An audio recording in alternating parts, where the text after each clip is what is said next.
Hello and welcome back to our life. Feels like an eternity since we've done a playthrough. We are currently doing Derek's epilogue, so let's get into it.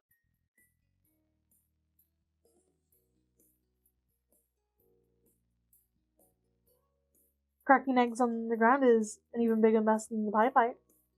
Immediately, the memory inspired the entire car to laugh. We got that pie from the discount rack, and Derek wouldn't let me eat it all. So of course she decided to throw one of the leftover slices at me. Yeah, and then you smushed a piece right into Nico's hair. You smashed pie on yourself, Derek. You snorted as they chatted about how much it was a chore to clean that mess up. The lively discussion continued through the drive. About 20 minutes later, and the GPS chimed that the destination was on the right. Derek turned into a packed row of shops. Above one of them, a bright pink sign electrified swell letters proclaimed itself as Xake. It grabbed your attention, standing out amongst the more sedate signs around it. Nicolas shimmied in his seat. Derek found a bargain place along the street and carefully parallel parked. Enough cars zoomed past on the street that Derek and Nicolas didn't feel safe opening their car doors. You and Harry got out first and waited on the sidewalk for the two to cool through. Nicholas stifled his laughter as he watched Derek contort himself over the gear shift. The spot had a meter, so Derek paid for 30 minutes worth of parking. We should be in and out, right? You're not planning on having a whole meal here. Definitely not. All right. Then that'll work. Despite the minor bumps scanned there, all the boys were visibly thrilled. You were delighted. Oh yeah, I can see that Chloe is definitely taller. In this spot. But it could also just be image placement. But the story did say that Chloe is taller than Derek, so it works, I guess. Nicholas fussed with his hair and readjusted his romper. Once he had straightened it back out, noted Harry who had waited by him. Derek marched ahead of the pack. He was saying he was going to hold Jake's door open for everyone. You rushed out to open it fast. Derek approached the door as expected, but you whipped your arm past him to grab the handle. He stood in place, stunned. You took advantage of his confusion and pulled the door, and held it. He gestured for the others to go in. After you? Derek remained glued to the ground, still awkwardly processing that you'd sniped the door from him. Harry and Nicholas did not have that trouble. They strolled past, finding the event hilarious. Thank you, Callie. Yeah. Yeah, you're too kind. Wait. Yeah. Oh, I think he's slightly blushing. Thanks. I can't tell. I cannot tell them. It looks like it might be, but it might just be blush that he's wearing. I didn't look at the other time we saw him. We'll find out on side thing, I guess. You nearly tapped your foot while waiting for Derek. Finally, he responded, raising his chin smacking. I see how it is. I see how it is. His competitive side took over. His posture relaxed in a way a tiger's did before pouncing. Thank you. He walked in, but kept his sharp gaze entirely focused on you. Then he winked. You got me. Don't plan on making it a habit. He knew that only meant it wouldn't be as easy beating him going forward. Well, that's fine with you. You followed the boys and let the door shut behind you. Okay, welcome to Xake. One of the many times we'll be in Xake. Look how beautiful this place is. Our last time will be with Baxter. I can confirm that much. But look at all the pretty selections. I love it.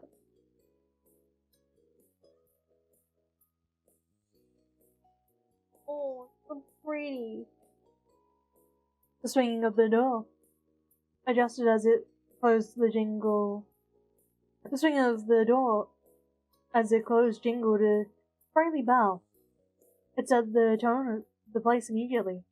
Classy, yet cozy atmosphere that was full to bursting with warm, inviting scents, and almost everything was some shade of pink or cream. If the owner could have made the green leaves, oh, if the owner could have made the green leaves of the live plants around the room a delicate baby pink instead, you didn't doubt they would have. The four of you went over and clung together near the front of the shop. Today's freshly made confection stand in a perfect aligned rows instead of the glass displays. Each had its own paper dolly underneath. No, the customers were inside at the moment, but you weren't alone for more than a minute. The bell had announced your arrival, and the sound drew someone out from the back. They blended in with the store style so well, it had to be intentional. Their softly pointed face was painted with an expertly applied makeup that could rival the pristine details of the cake on offer. And this is Xavier. We met them at the boardwalk. They look amazing. That was framed by a few strands of the shoulder-length pastel pink hair. The rest of it was popped into a fancy updo with floral accessories. I don't think she's changed much. Like, at least her hairstyle looks the same, but then again, I would have to double check. As glamorous as the employee was, they weren't too behind for a homey apron to protect their pretty clothes from the messy behind-the-scenes work that the lovely baked streets demanded. A shiny purple band on one strap had their pronouns printed in black letters, they, them. They greeted the small crowd with a gentle, amiable tone. Welcome to Xake. Thanks for coming by. My name's Xavier, the head baker, and I own the shop too. Hey. Up, Xavier. His reply was familiar, to the point of being flippant.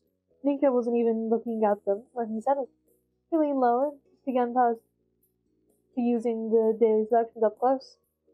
Hello, Nico. Your patronage is always appreciated. With the personal greetings between the two of them complete, Xavier looked over the rest of your gang with a friendly smile. Good to see you. It's good to see you again, too. Derek's usual conversationalist skills failed him. He was loath to embarrass another person by pointing out the little fact they weren't seeing each other again. A total stolen exchange was avoided thanks to the fact Harry didn't have the same reservations. He was speaking far more frankly. We've never been here before, only Nico. There may be caveats, I can't speak for them. He raised an eyebrow while glancing your way. He paused his small correction to let you consider your side inside the bakery. You shook your head at the possibility of this being a repeat spot for you. As far as you knew, Xake didn't exist the last time you were in the city. This is my first time. That's what I thought. You don't know. Xavier's grin was undaunted.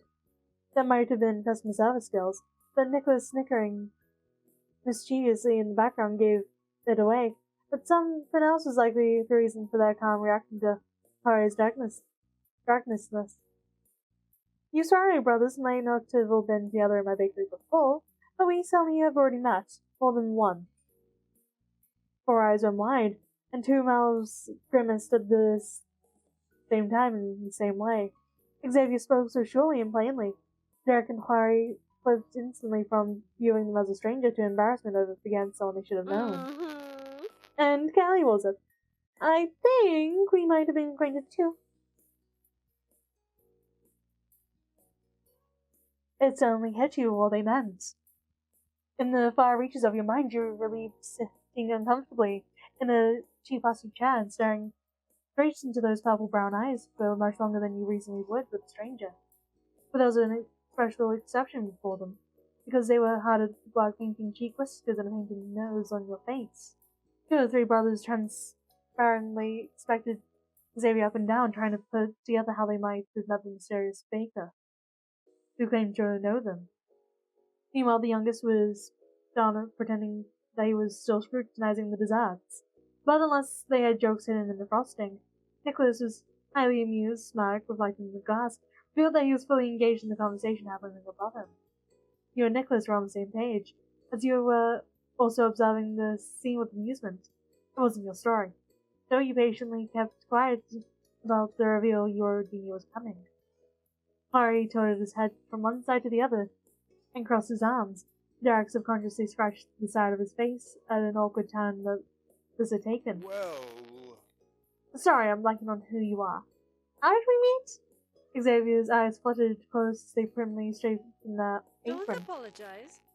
Don't apologize. Nicholas, with his hair clips and wild locks, is very recognizable.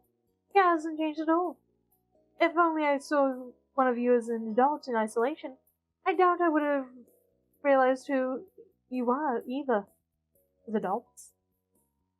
That point jumped out of Clary so distinctively, he spoke it back to Xavier as if he was Nicholas mimicking Derek.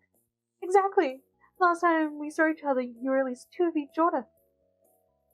Xavier hovered their flattened fingers in front of them, like they were resting on the counter, roughly around 4 feet high as a visual demonstration. They progressively lifted their hand until the palm was high enough they could stare fully down. They progressively lifted their hand until the palm was high enough they could have sat on top of odd English. They progressively lifted their hand until their palms was high enough they could have sat on top of fully grown Hari's head if he was closer, utilizing their tiptoes for the necessary feats. I've always had an artist's soul. My medium wasn't always decorative pastries. My first job was straight out of high school, was painting faces at the big boardwalk park. Whoa! Whoa! Derek's face went alight with a flash of recognition. The fingers had been scraping his cheeks, which then started searchingly pressing still onto his cheek, as though a painted spider might suddenly appear there. Hari slapped the middle of his forehead. It had become so obvious to him. The trio of excitable yet well-behaved brothers who come by a few times a year were some of my favorite customers. But Xavier quite literally didn't forget about you either. They shifted their gaze to the rest of you. Well, and I'm relatively sure one time the boys brought a friend with them. And the one of those friends was you. A huge childlike grin filled down Derek's face. He looked no different than he did all those years ago when you first met Xavier. Massive muscles aside. I'm impressed. You're spot on. One time, Callie and that older sister came with us, and we stopped by your pain-facing stall. I can't believe we meet again. And like this, in a bakery of all things. Awesome! Derek resolved to restart the interaction on the right foot. He finally gave a greeting of his own to Xavier. Hey again, Xavier the artist. The middle brother followed the artist's example and offered a reprise to his original statement. Oh, okay. Good to see you again, too. Hold on, Xavier. Xavier was tickled by the reception. The visit was gonna be worth it for Dan, even if you walked away without purchasing a single cake. At some point, Nicholas had stopped eyeballing pastries and leaned coolly against the counter. He also finally rejoined the conversation instead of existing as an entertained audience member. I told you the owner was cool. Oh, thank you for talking me up, Nicolas. Now that we're all reacquainted, is there anything I can do for you? Nico slipped his hands into his pockets, totally chill. We'll probably just get a couple of things to go. He paused to squint over his shoulder at the treats one more time. Get me an eclair and a cup of water, too. Will do. Anything Pudding? else? Anything else? They surveyed the other 3 people in the room as they asked the question, waited for a response. Larry approached his only little brother at the front display, giving him a wry smile upon his arrival. But then he quite seriously considered what was available. I'll have the blueberry muffin, the one in the middle on the left, my left. It looks like he has the most berries. Xavier gave two quick nods. The hadn't already put together a box for Nico's selected pastry. Jack, however, stayed back. His focus went to you rather than the baker or the wares. Ready? What are you thinking? I'm gonna pass. It's mainly a cake shop. I'm gonna get some cake. Cool. You join the other Suarez brothers and contemplate if any treats. You join the other Suarez brothers and contemplate what, if any treats, you were going to figure out for yourself. Of course, you noticed there were tiny handwritten signs in front of the options. They declared what flavor each quantity of confection was in pretty looping letters. The variety was somewhat limited, but those likely weren't the only things the bakery ever had available. They were simply what was made for that day. He decided he wanted